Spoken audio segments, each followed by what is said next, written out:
Most insane people on Hoarders. Well, you're not listening. No, you all are gonna listen to me. But If you want to be mad at somebody, don't you be mad at these people that are trying to help you. Mom? Bring CPS? No, don't you mom me. They're shaped like people, they're built like people. There's up to $10,000 worth of things that could be sold and turned into money. Julie said that she is seeing you pick stuff up and throw it in the garbage. Newspapers. Just newspapers? Yeah, Okay. and or Jason stuff. If things don't change, I will leave, and I'll take my brother with me. She's about to lose her family, and she's focusing on one lid in her kitchen. This is beyond unbelievable at this point. My name is Darlene, and I'm surrounded by a complete mystical mess. You're not doing anything wrong. I just don't know how you or anyone can help me. Meet Vicky, currently unemployed, and the hoard storage facility she calls a house. My name is Vicky and I'm currently unemployed. You cannot see my house right now because it's filled. Cherish, Vicky's daughter, reveals that her mom's house doesn't even exist anymore and that it's just a wall of stuff. Crazy. My name is Cherish and Vicky is my mother. My mom's house doesn't exist anymore. When you walk in, it's just a wall of stuff. Paul, Vicky's husband, reveals that going home is his worst part of the day after work. Wow. Harley, Vicky's son, drops a shocking reveal that the quality time him and his mom spend together is dumpster diving. Dumpster diving. Quality time? She is sick. My name is Paul and Vicky is my wife. My house is a disaster. When I get off work, I don't want to go home. My name is Hurley and Vicky is my mom. She doesn't feel like we spend enough time together, so I go dumpster diving with my mom. No way she didn't just call dumpster diving her version of shopping. Man, this is crazy. Someone save that kid. Fine.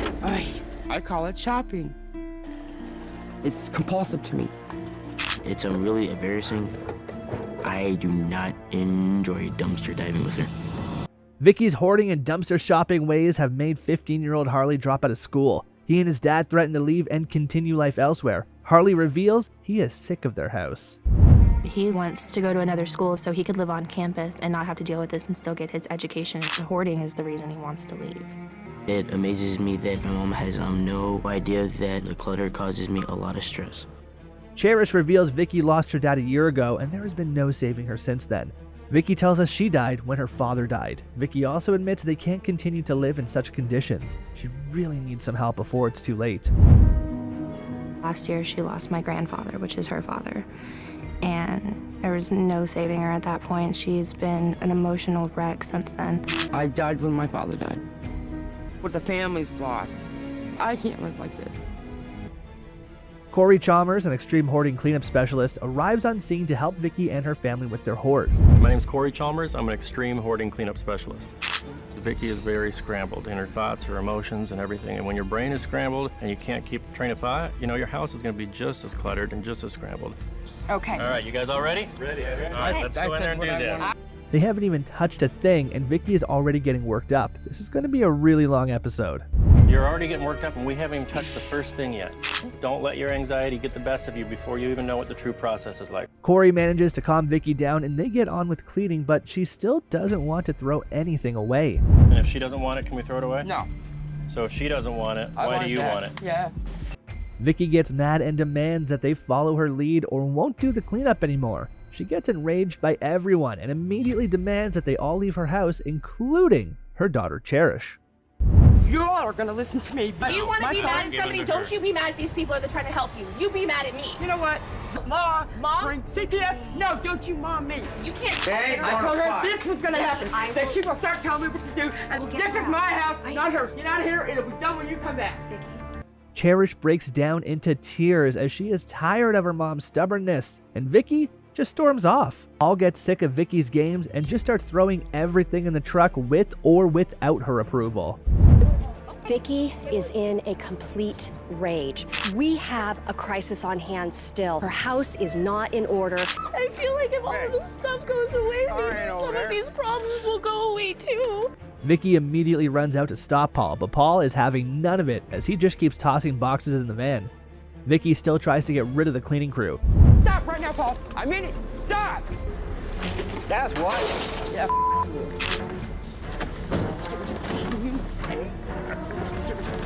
Damn it! Pictures of the kids! My books from school!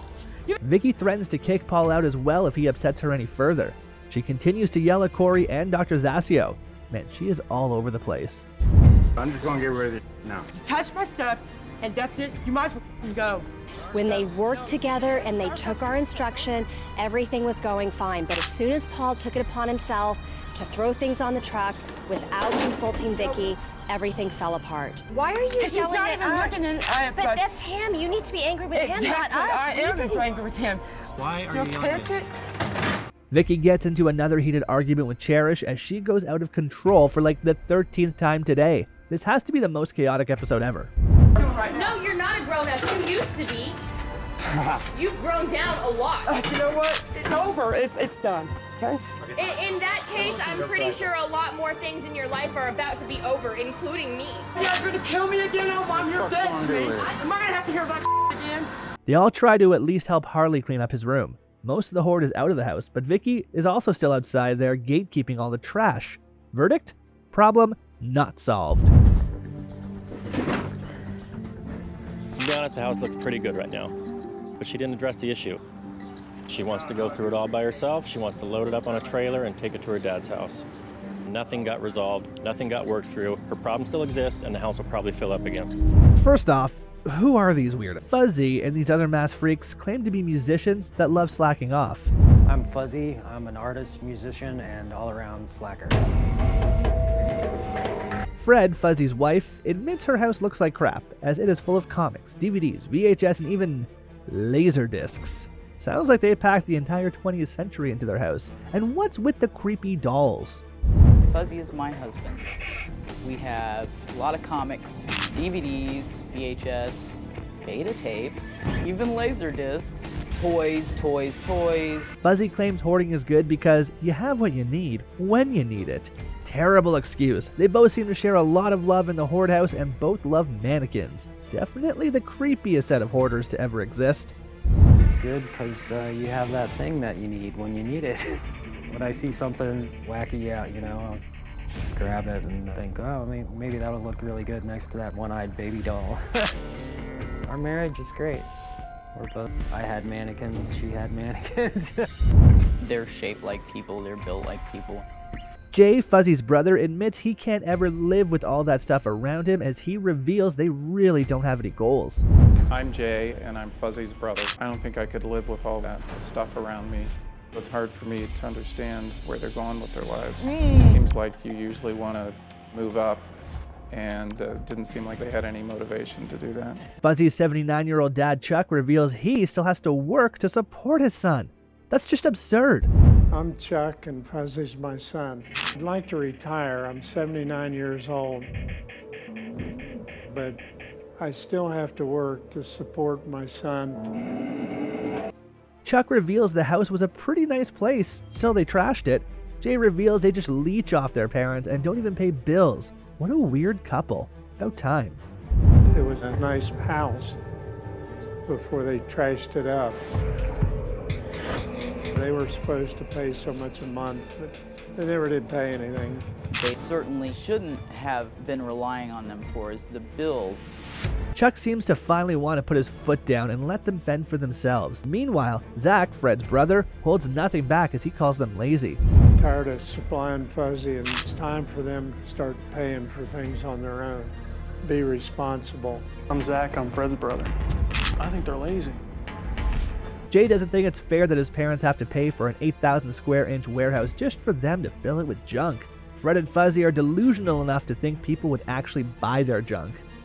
They have a warehouse, and my parents paid for that. I don't think it's fair. Their house now is about 8,000 square feet. There's up to $10,000 worth of things that could be turned into money. So who's really looking to buy your junk? It's time for them to grow up. Jay fires at Fuzzy and Fred as Chuck gives them an ultimatum. Clear the warehouse or I'm cutting you off. If Fuzzy and Fred don't get rid of that warehouse, I am going to cut them off. Dr. Zasio talks to Julie about taking care of all her stuff without reestablishing her old behavior, and she seems to be complying a little too well if you ask me. Promise. So when we leave today then, You're going to go after that room and get that in order so that they can sleep and I tonight. know what's, oh yeah, I know what's in there and where it goes. So Okay. it's like my bras and my underwear, so stuff like that. Like, Okay. It's not gonna. Julie claims her mom threw her stuff away, but is all her mom threw out just some old newspapers? Didn't she promise to behave? Julie said that she is seeing you pick stuff up and throw it in the garbage. Newspapers. Just newspapers. Yeah, Okay. and or Jason's stuff. We're very careful about it. Stuff that I don't want. It's mainly Jason's stuff. Julie complains about her mom throwing away Jason's baby stuff like old birthday cards, while Jason doesn't even care. She clearly hasn't gotten over anything. It's mainly Jason's stuff. See, he throws his baby stuff away. But that's, you know what, we need to talk about that. If it's okay with you, if there are any things that you gave her when you were younger, you know, cards or whatever that. Thank you, Carol. That's, yeah. Oh, yeah, she's already got it covered. Excellent. Shannon seems to be another weirdo that loves mice. It's a mouse. Where are we putting those mouse? Even Matt Paxton seems to be mentally scarred by Shannon babying mice. Very disgusting. This is really disturbing. I gotta be honest. She went into total childhood baby mode, and this is a freaking mouse, dude. This is mice living in her bedroom where she sleeps. I understand loving holidays so much that you never want to end, but dang! Connie and Ed are a hoarding couple that seem to really love Halloween, as Connie reveals they even met at a Halloween party and they both admit they are hoarders. Ed and I met because of a Halloween party that I was throwing. And we are Halloween freaks ever since. I would say I'm a hoarder. I would say I'm a hoarder. Vicky, Connie's sister, describes the house as total chaos, while Connie and Ed's kids, Fisher and Hunter, revealed their house is an embarrassment and they even try to escape it. Crazy. It's just total chaos over there. I've been living like this ever since I was born. I try to escape. I try to leave. Fisher reveals sometimes he has to stay in the bathroom just to get some peace and quiet. Gotta protect your sanity somehow. Most of the time, it's to just get away because I go into the bathroom because that's the only place I'm able to actually have some decent quiet. Connie and Ed agree to work with hoarding specialists as they can't afford to lose their sons. I've come to realization that stuff comes and goes, and it's more important to have a relationship with my boys than it is to have stuff. If things don't change, I will leave, and I'll take my brother with me. Corey Chalmers, an extreme cleaner, arrives on scene to help Connie and Ed clean up their scary mess as the top parts of the house seem to be just full of random stuff and supplies.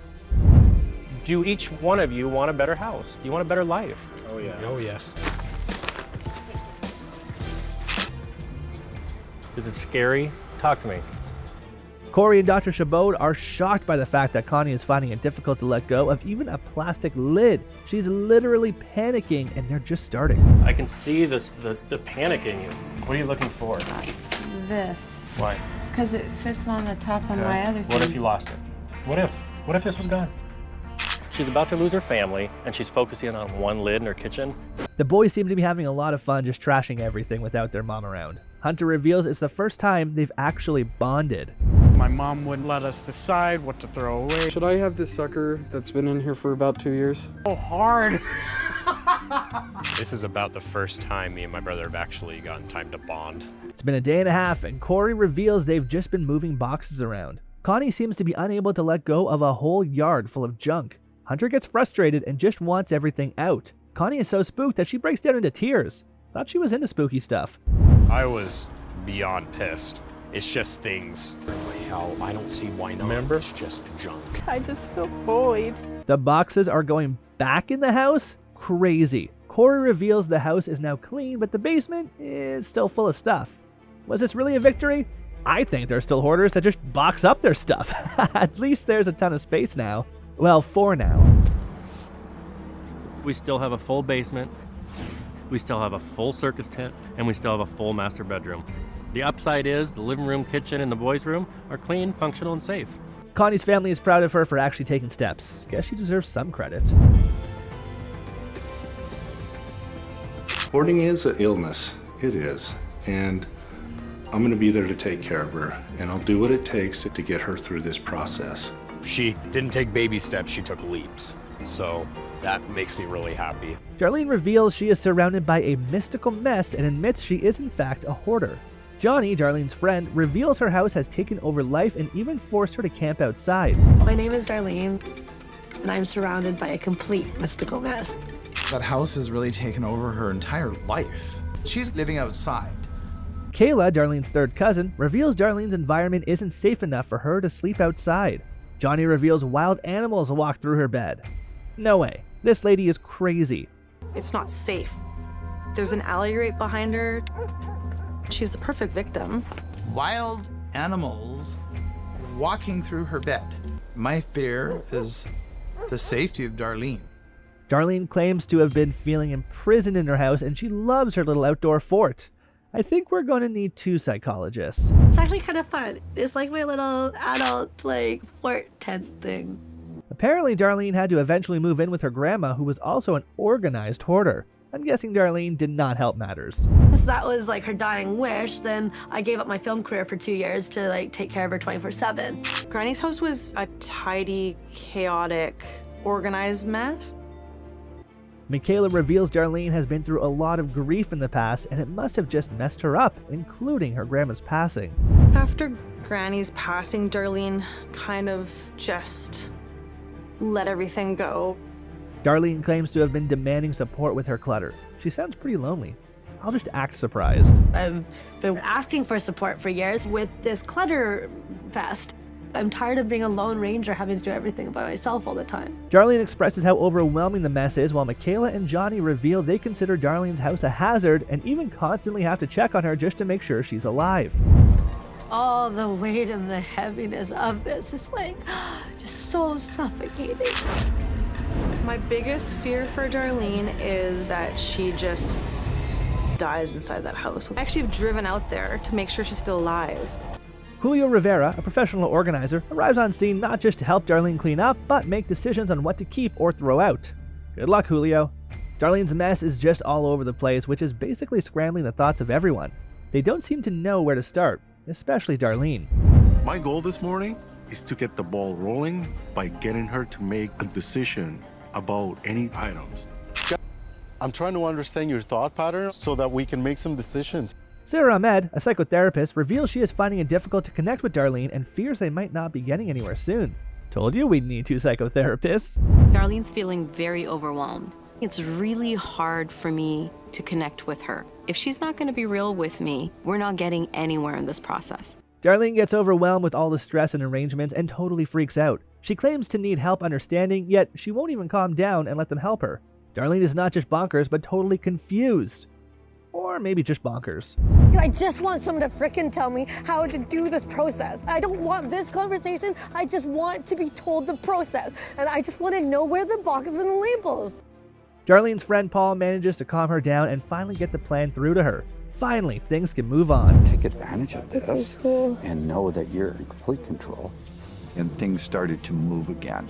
Are we good? Yeah, thank you. This is very helpful. Thank you. They manage to move all the clutter outside so Darlene can at least be able to get some sleep without having to worry about any animals. Unfortunately, Darlene doesn't give them any time to celebrate the win as she immediately goes back to stressing. Dr. Sarah Ahmed tries to let Darlene know that all her friends have her back and want to support her, but she just goes back to stressing all over again. Was it dark in there? This is a great step. Your life is getting lighter. Darlene, she's no longer sleeping outside, so I'll take it. Julio and his cleaning crew immediately pick up the pace and start cleaning every square inch of the house. The house is spotless and clutter-free. Can't say the same for the lawn, though. This journey was far harder than anything I could have imagined. So we did have quite a few big wins. The most important thing was to get her off that balcony, and we accomplished that. It's finally time for Darlene to see the house herself, and she can't even believe how spotless it is. Even Johnny can't believe it. Very much a job well done by Julio and his team. It seems like the outside has been partially decluttered as well. They all perform some crazy ritual for some cardboard boxes Darlene used to have before throwing it all away. I think they're all crazy. Ooh, what? Oh my gosh. Oh my gosh. This feels good too. Oh my gosh. What? Having all the love and the support of everyone here. It is such an invitation to step into this new reality. I feel so liberated and I feel like a real fresh start.